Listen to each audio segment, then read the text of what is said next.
Ladies and gentlemen, today we're going to do a side-by-side comparison battle of the two most common methods of disarming a handgun being held to your back or to your side. The overhook method and the underhook method. Stick around to see the battle.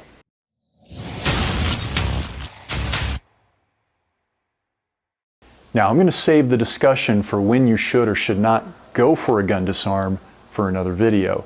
In today's video, it's assumed that it's the correct option and quite possibly your only option, so you have to take it.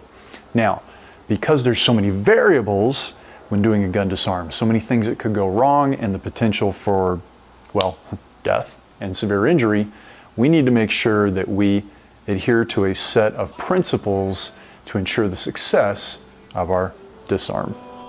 Here are some things that we want in a disarm. Simple with as few moves as possible. Our very first move must clear the muzzle off of our body. Ideally, we should rotate the muzzle up or down rather than horizontally so we don't trace any bystanders. Then point the muzzle back at the attacker as you rip it away. And finally, we always want to plan for failure. Stunning your attacker with a hit will improve your odds if things don't go as planned. With that in mind, I now present to you our gun disarm battle.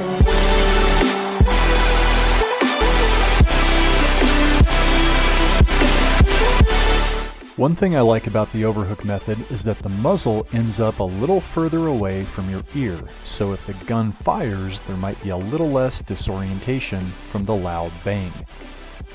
Now the underhook clears the muzzle off your body just a little bit quicker than the overhook. One huge disadvantage to the overhook, which actually ends up causing several problems, is that you cannot immediately control or grab the gun. Instead, you must hit them till either they drop it or take them to the ground and then pry it away. However, with the underhook, you get that gun almost immediately, so you can deal with multiple attackers, and there is just less time for something to go wrong. Another problem with the overhook is the lack of muzzle control. As you are furiously punching their face, they could be pulling the trigger in panic mode and spraying innocent people with bullets. However, the underhook, you immediately grab the gun and you can rotate it up at a 45 away from your head. Any round fired goes directly into the ceiling. When prying the gun away at the end of the overhook method, take note of how a larger framed gun can be pried away successfully, but a smaller framed gun will slip out, leaving the attacker with the gun. When jammed up tight, the overhook method simply will not work, but the underhook works amazingly well. And frankly, this is a little bit more realistic of a position.